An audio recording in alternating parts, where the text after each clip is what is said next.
Bruce Pearl, how did your team just pull out a win in the college basketball game of the year on the road in Tuscaloosa?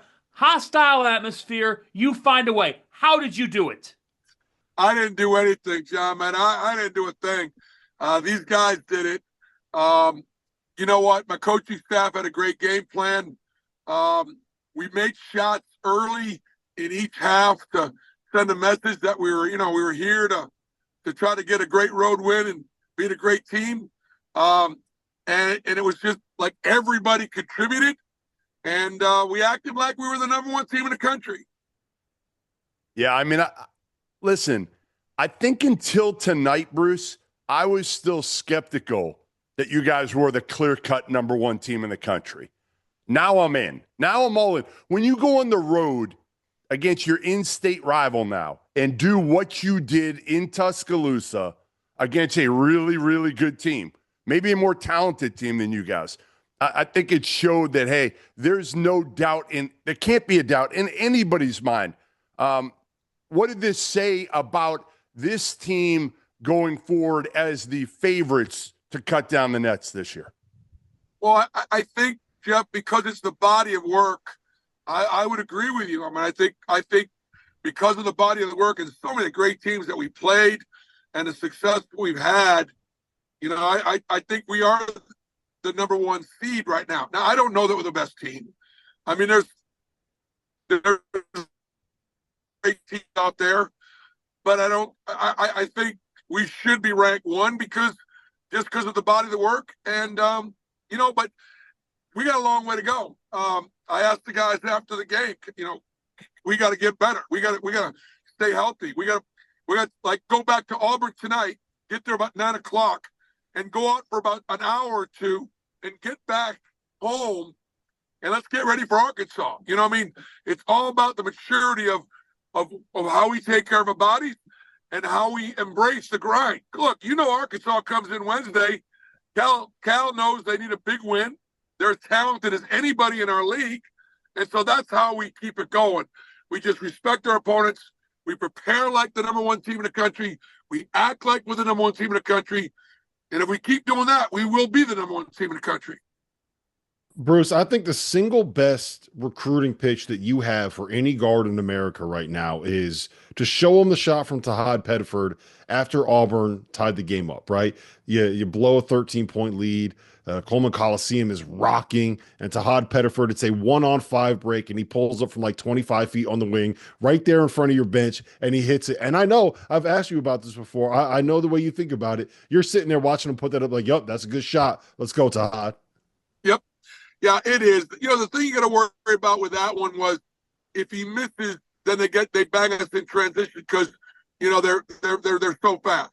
But I don't want him second guessing. He was open. That shot right there, Jeff, was better than if he tried to drive the ball in transition, take it in amongst the trees, pray that the officials are going to call a foul when he's on the floor. That was a smart play. Go take a clean shot instead of a contested shot.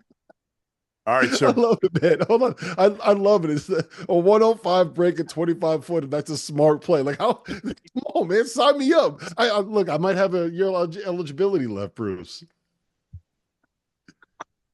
You know what? It's almost like at the end of the game there when Janai was struggling for the foul line. There was discussion about whether or not we should sub him out. If Chad Baker-Mazzara wasn't fouled out, maybe I would have done sub Chad. But I'm gonna roll my big man. I'm rolling with Janai, and I didn't take him out. So sometimes you just got to roll with your players, and I think the kids appreciate my trust in them. Hey, Bruce, I was there in 2008 when you went to Memphis as the number 2 team and beat John Calipari's Memphis Tigers. Today, obviously, you beat the number 2 team in the country. Which was more gratifying and why? It's a great question. Obviously, Memphis played for the national championship and lost in overtime to that Kansas team. Tennessee, put a loss on Memphis and that was a great team. That was Derrick Rose's team. That was an unbelievable talented team. That game mattered in the state of Tennessee. Jeff, they're very similar because of playing in Alabama right now and how much that game matters, to us. I would say because it's a league game and it has implications for a conference championship, I'd say this one probably. I'd give this one the edge.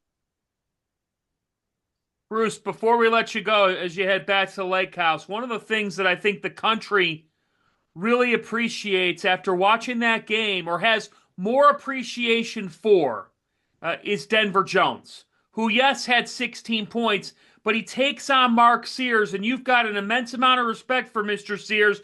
Mark goes 4 for 17 in this game and 2 of 11 from 3. You held them to 5 of 26 from 3. You told me yesterday defense is going to win this game. Somebody's got to break that up, and we have to make plays. Just how critical was Denver Jones tonight? John, I'm going to ask you a favor. Jeff, seriously, we've got to get Denver Jones on the Naismith ballot for the Defensive Player of the Year. He is the best defensive guard in college basketball. Now, he's not going to be ranking as far as steals are concerned or block shots or anything. He's the best on-ball defender. And guys, I will get you the information about just his matchups. I mean, the kid Fierce for Oklahoma was 1 for 9. I mean, the only guy all year long that has played well against Denver was the kid from Florida.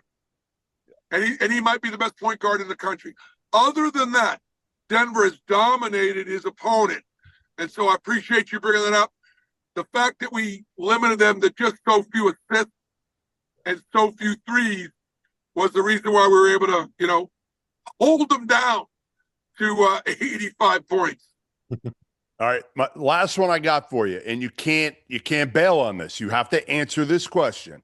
You have now played 9 top 25 teams currently. You've played just about everybody in the top 10, right? Florida, Duke, Alabama, Tennessee, Purdue, you name it. You played them. Who is the best team in the country not named Auburn? Well, I think right now the two teams that have beaten us, Duke and Florida, would be the two teams that I'd put right there. Obviously Alabama would be right there as well. We haven't played Texas A&M yet. They're awfully good. But right now, Jeff, I'd say Duke and Florida, those are two teams that beat us. Did Florida give you a wake-up call at all, Bruce? Do you think your guys were feeling themselves a little bit, and that was a good thing for you, or no? No, honestly, no.